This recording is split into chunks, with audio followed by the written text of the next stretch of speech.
माविया के हाथ में हाथ दो, उसको अपना अमीर मानो जिसको हसन ने अमीर माना, उसको अपना खलीफा मानो जिसको हसन ने अपना खलीफा माना। हजरत हुसैन रज़ी अल्लाह अन्हु वर्दा हजरत माविया के हाथ में बैत करते हैं। हजरत हसन की फौजों का कमांडर इन चीफ उसको कहते हैं तू भी खड़ा हो और अमीर माविया के हाथ पे बैत कर।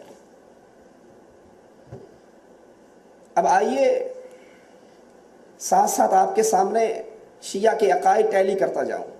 इनका अकीदा है जिसको नेमतुल्लाह अल-जज़ायरी भी लिखता है, मुल्ला बाकर मजलिसी भी लिखता है कि इमाम वहां से पानी पीता है जहां से नबी पीता है। इमाम मा कान व मा यकून का आलिम होता है। इमाम मासूम होता है, इमाम से गलती का तसव्वुर नहीं होता। इमाम भी, नबी भी मासूम है, इमाम भी मासूम है।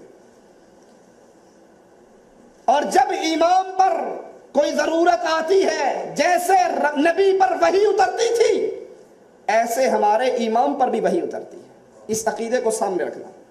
और जरा हजरत हसन के खिलाफत से दस्तबरदार होकर हाथ मुआविया के हाथ में देने के वाक़े को सामने रखकर जरा मुकाबला तो करना। आज की शीयत हजरत अमीर मुआविया पर कुफर का फतवा लगाती है। वो दूंगा आपको हवाला, इनकी किताबों से दूंगा। उसको जहन्नमी का लक़ब देती है। नऊज़ु बिल्लाह सुम्मा नऊज़ु बिल्लाह, नक़्ल कुफर कुफर नबाशित। तो जरा बताओ, जिस मुआविया पर तुम कुफर के फतवे लगा रहे हो, तुम्हारा इमाम मासूम सानी और इमाम मासूम सालिस उसको अपना इमाम मानता है, खलीफा मानता है, अपना आइडियल मानता है, रहबर मानता है, रहनुमा मानता है। ये शहजादा सब्ज़े कबा, इस मेरे शहनशाह का तारीख में किरदार लिखा गया कि इस मेरे मौला ने सुलह की थी और आज तक हमें दुश्मन जीने नहीं देता कि हसन ने सुलह की थी।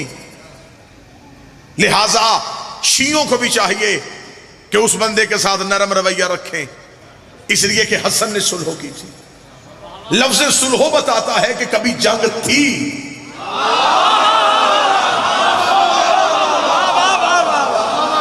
कभी दोस्ती में तो सुलह नहीं हुई। सुलह हमेशा दुश्मनी पे होती। सुलह हम बाद में देखेंगे, पहले तू इतना तो मान था कि दुश्मनी थी, तो इसी वजह से सुलह हुई। और जिसके दिल में लम्हे के लिए भी इनकी दुश्मनी आई हो, इसने मौला इमाम हसन अलैहिस्सलाम से, इमाम हसन ने सुलह की नहीं, इमाम हुसैन इमाम हसन से सुलह की गई। जैसे हुसैन ने जंग की नहीं, इमाम हुसैन से जंग की गई।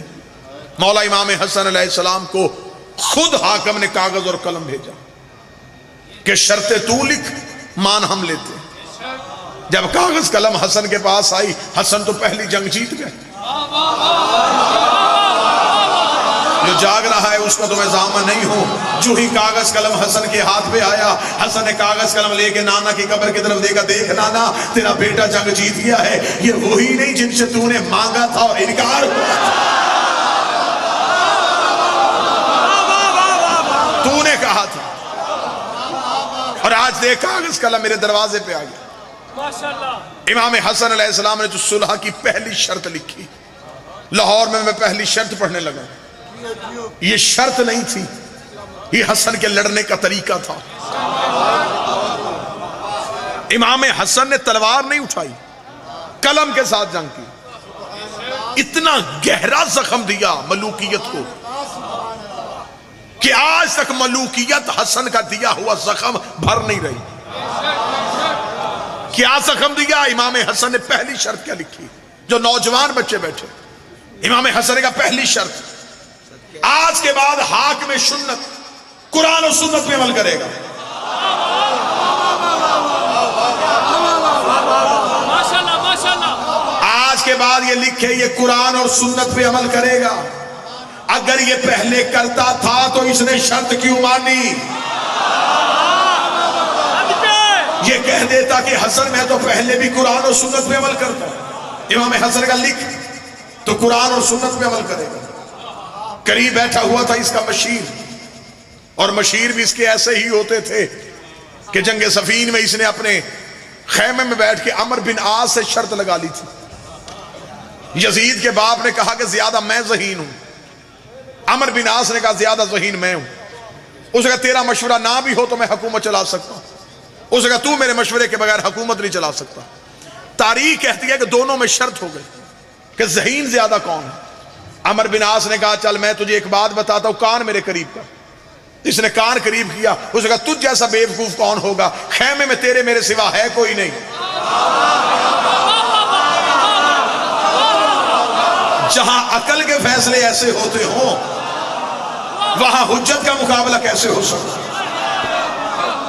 आज के बाद तू कुरान और सुन्नत पे अमल करेगा। करीब बैठा हुआ था इसका मशीर। इसने यजीद के बाप से कहा इसने रुक, मैं नाम नहीं लूंगा, मैं सिर्फ यजीद का बाप ही कहूंगा।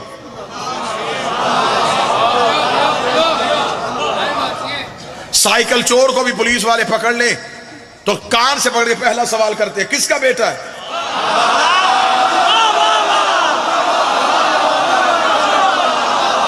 मेरा ख्याल है कि उनके लिए सबसे बड़ी मौत ही यह है जब क़यामत वाले दिन फरिश्ते कान से पकड़ के पूछेंगे बता किसका बेटा है।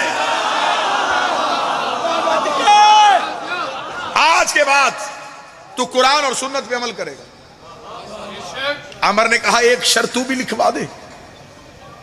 मैं हिस्ट्री आपके सामने पढ़ रहा हूं। इसने कहा एक शर्त हसन तूने लिखी, एक हम लिखवाएंगे। इमाम हसन ने मुस्कुराकर लिखवा।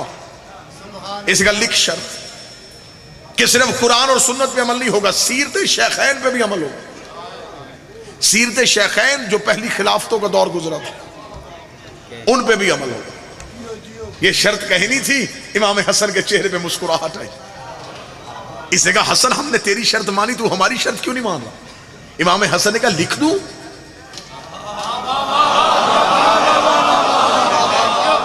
कितना बारीक जुमला आने लगा। मैं अभी समातों का इम्तिहान लूंगा। कौन बंदा है जो सेहनी तौर पे मजलिस में बैठा। मखदूम नासिर शाह जी इमाम हसन ने कहा लिख दूं शर्त। इसने कहा लिख, मैं लिखवा रहा हूं कि उनकी सीरत पे भी अमल होगा। इमाम हसन का देख ले मैं लिखने लगा हूं, ये शर्त तूने लिखवाई है। उसने कहा हाँ मैंने लिखवाई है। इमाम हसन ने कहा तो लिख दे। अगर ये कहते हैं ये तस्लीम कर गए हैं सीरत शेखैन पे अमल होगा। जब मैंने कुरान और सुन्नत वाली शर्त लिख दी थी तो दूसरी सीरत लिखवाने की जरूरत ही नहीं थी। इन्होंने खुद तस्लीम कर लिया कि वो भी कुरान और सुन्नत पे अमल नहीं करते थे। बोलो जो हसन के नौकर बैठे। अगर इनकी सीरत